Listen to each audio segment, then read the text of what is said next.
Mi nombre es Fernando Suárez y vengo a hablar de un tema muy interesante que es la salud mental en adultos mayores.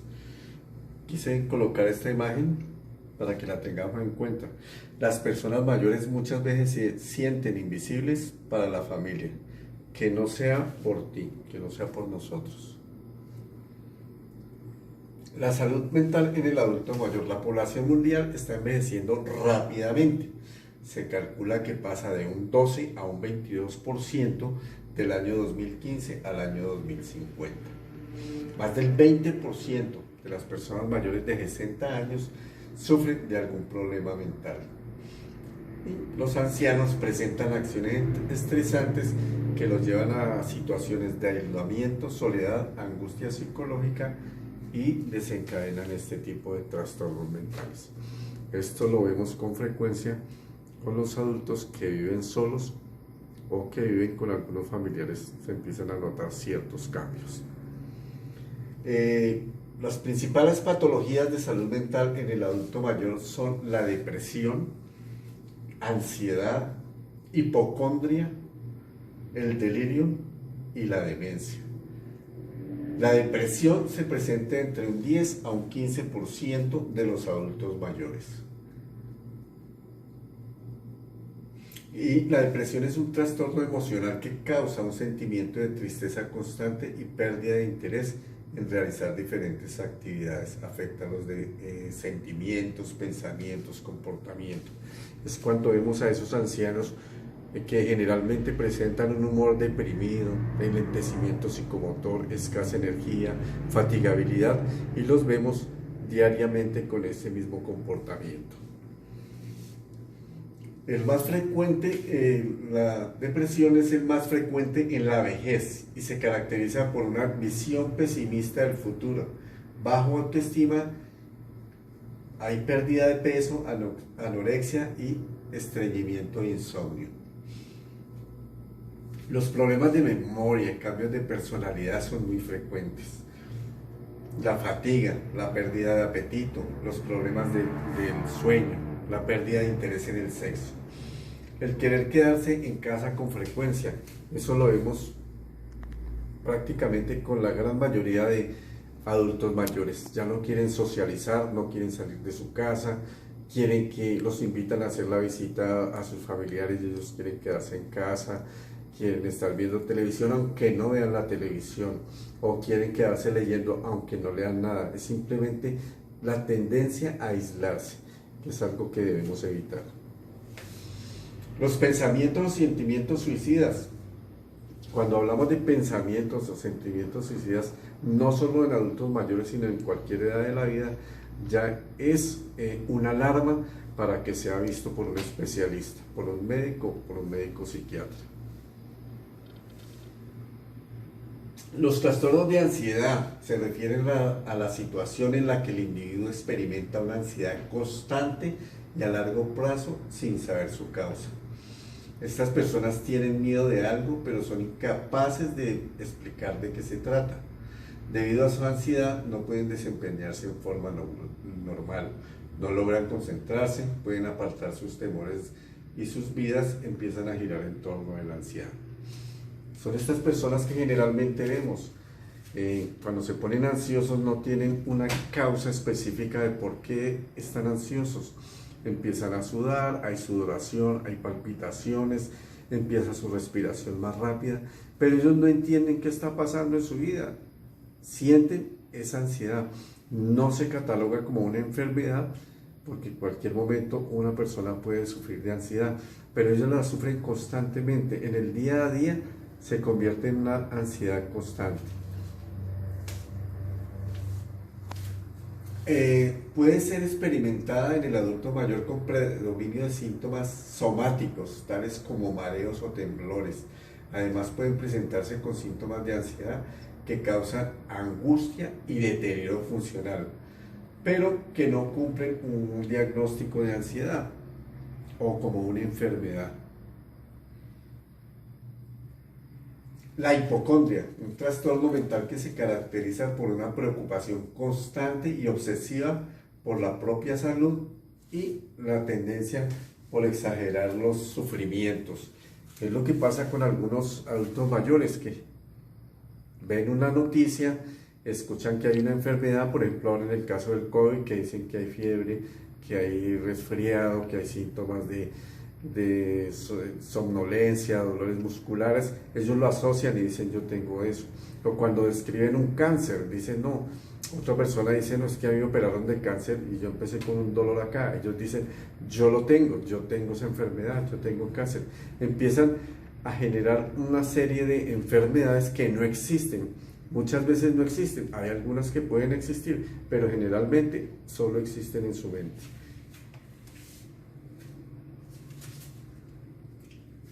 La hipocondria generalmente aparece durante la edad adulta. Los síntomas incluyen miedo intenso, prolongado a sufrir una enfermedad grave y preocupación porque los síntomas menores indiquen algo grave. Quienes padecen este trastorno suelen visitar al médico con frecuencia y la terapia y los medicamentos pueden ayudar. Este tipo de pacientes son los que generalmente van al médico por cualquier cosa que sienten, que es que yo sentí en el corazón esto y de una vez empiezan a pedir la cita con el médico general, con el cardiólogo, que es que yo oriné un poquitico demorado, empiezan a pedir la cita con el urologo. Generalmente no es una enfermedad, algunas veces cursan con enfermedad, pero generalmente es en su mente que existe esa enfermedad. El delirio es un estado mental en el que una persona está confundida, desorientada y no puede pensar o recordar claramente. También puede estar agitado o tener alucinaciones. Los adultos mayores son vulnerables a desarrollar delirio cuando se enferman. Esto generalmente se ve, por ejemplo, cuando un paciente está en una unidad de cuidado intensivo, en una UCI. Ellos están totalmente perdidos, no saben cuándo es de día, cuándo es de noche, en qué día estamos. Están totalmente delirantes, alucinantes. ¿Por qué? Porque es una situación que los lleva a ese delirio.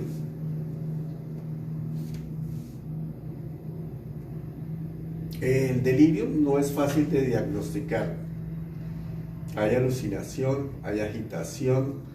Cuando hay este tipo de agitación o alucinaciones y se detectan con facilidad, entonces un médico puede decir el paciente tiene delirio. Cuando no se detectan es muy difícil poder medicamentar a ese paciente por un delirio porque no se determina exactamente. La demencia no es una enfermedad, o sea, generalmente escuchamos hablar de demencias, pero la demencia como tal no es una enfermedad, es una suma, o más bien un término general para referirse a una alteración de la capacidad para recordar, pensar, tomar decisiones que interfieren en la realización de las actividades de la vida diaria. Si nosotros nos ponemos a ver a los pacientes ancianos, la mayoría empiezan a tener estas alteraciones, no toman decisiones, su vida diaria se va deteriorando, la capacidad de pensar, la capacidad de organizar se va perdiendo y es cuando la familia detecta que este anciano, este adulto mayor no puede vivir solo. El tipo más común de demencia es el Alzheimer. El Alzheimer es una enfermedad, es la más común de las demencias. Se dice que es por una acumulación de proteínas en el cerebro, que son las proteínas beta-amiloides y las tau, que se acumulan en el cerebro y eso empieza a deteriorar y a permitir que mueran las neuronas. Comienza lentamente, afecta partes del cerebro que controlan el pensamiento, la memoria y el lenguaje. Entonces, si hablamos de pensamiento, se afecta el lóbulo frontal. Cuando hablamos de memoria, el lóbulo temporal. Y cuando hablamos de lenguaje, el lóbulo frontal izquierdo. Con el tiempo, pues en la enfermedad de Alzheimer, los síntomas empeoran. Las personas no pueden reconocer a sus familiares, hay dificultad para hablar, leer o escribir. Se olvida cómo cepillarse los dientes, el cabello, se ponen ansiosos, se ponen agresivos y finalmente necesitan de un cuidado total. Podemos describir en el Alzheimer 3 etapas. Una etapa leve, que es cuando ya la familia empieza a darse cuenta que hay cambios en el adulto mayor.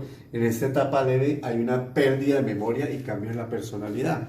El adulto mayor en algún momento no puede recordar que estuvo reunido con su familia el día anterior, no recuerda dónde dejó las llaves de la casa, no recuerda si pagó o no pagó un servicio, y esas pequeñas pérdidas de memoria, que dejó el fogón prendido, que dejó la luz prendida, que dejó la llave abierta, hacen que su familia se dé cuenta que ya hay una alteración en la vida cotidiana de ese adulto mayor.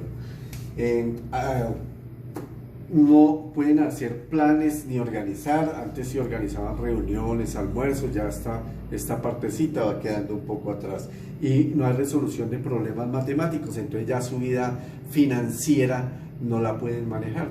Si son pensionados ya empiezan a hacer malas inversiones, a gastarse la plata en lo que no deben, no pagan los servicios, no pagan muchas cosas y van deteriorando su calidad de vida. La etapa moderada, hay mayor pérdida de memoria. La pérdida de memoria siempre está presente en todas las etapas, iniciando en la etapa moderada y al final de la vida. Hay dificultad de seguir instrucciones. Yo le puedo decir, siéntese, y él no entiende y él se para o se sale. Puede necesitar ayuda vistiéndose, entonces ya pierden esa habilidad de vestirse, de abotonarse. Hay incontinencia, en algunos ya se puede presentar una falta de control en los esfínteres, y hay dificultad de reconocer a sus familiares. Viene el hijo y le dice: yo soy su hijo, y él dice: no, yo no tengo hijos.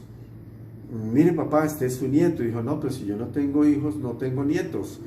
Y pregunta generalmente por su mamá o su papá o a alguien de su vida, de su infancia, porque ellos van a esa vida, a esos recuerdos anteriores, y olvidan los más frecuentes. Es posible que no sepan dónde están. Eso los pone un poco inquietos, el no saber dónde están, porque ellos no saben si están en la casa, si están en la calle, si están con esa persona que los está cuidando, no saben quién es, si es el hijo o que es un enfermero, o si están en un hogar geriátrico. Entonces eso los pone inquietos, los pone ansiosos. Pueden amenazar, pueden acusar a otros de robo, pueden decir: no, es que me robaron una camisa, y la camisa sí la tuvieron pero hace 20 años, o me robaron una cadena, y la cadena hace mucho tiempo que dejaron de usarla, pero él tiene su memoria que tenía una cadena. Pueden morder, gritar, agarrar cosas, golpear y decir groserías, decir malas palabras. Y en la etapa severa del Alzheimer, que es la última etapa, es conocida como una etapa tardía. Las personas en esta etapa necesitan ayuda en todas sus necesidades cotidianas. Es posible que algunas no puedan caminar o sentarse rectas sin la ayuda de otras personas o del cuidador. No reconocen la familia, tienen dificultad para tragar, se niegan a comer, finalmente termina con la muerte de la persona. Algunas muertes son pues rápidas, otras se prolongan, donde pues la vida de esta persona se prolonga, se prolonga, se prolonga, y no mueren sino se deterioran cada día más. Ahora hay un rol, el rol del enfermero en la salud mental en el adulto mayor. El auxiliar de enfermería tiene que hacer muchas cosas. Función asistencial, terapéutica y rehabilitadora. Mantener rutinas de autocuidado como el aseo personal, el ejercicio físico, el sueño y la alimentación. Como bien se sabe, pues las enfermedades mentales nunca, cuando empieza en un individuo, nunca va a parar, ni nunca se va a alentar, pero sí se puede retardar un poquito ese envejecimiento. Y eso lo podemos hacer nosotros, evitar que el anciano se aísle. Algo que ellos siempre quieren es aislarse, ir a su cuarto, a su silla, y que nadie los moleste, pero ese aislamiento cada día va a hacer que él pierda la socialización, que pierda la alegría. No hay que dejarlo nunca aislar. Hay que promover el ejercicio y las actividades tanto físicas como mentales, ya que con estas dinámicas el anciano se distrae, él distrae su mente, evitamos que entre en una depresión cuando su mente está distraída y cuando hace un poco de ejercicio físico también. Entrenar la memoria, facilitar el aprendizaje, el ejercicio físico, la terapia, la actividad, los juegos, las actividades numéricas, juegos de mesa como el parqués, el dominó. Hay algunos que juegan Rummikub, Dama China, se pueden realizar estos juegos. Y actividades numéricas, hay algunos que suman, restan, multiplican. También recordarles un poquitico su vida anterior, su vida joven, su vida de juventud, su vida de matrimonio, de trabajo. Eso también los ayuda a tener una actividad cerebral. Entonces, actividad física y cerebral para frenar un poco ese deterioro. En la mano, pues mecanismos que permitan una orientación espacial y temporal, como son los calendarios, relojes. Todo esto es buscando lugares, fechas, horas para que ellos estén ubicados espacialmente. Y participar en juegos de agudeza mental, como les decía antes, dominó, ajedrez, sopas de letras, que favorecen la creación y conexiones neuronales.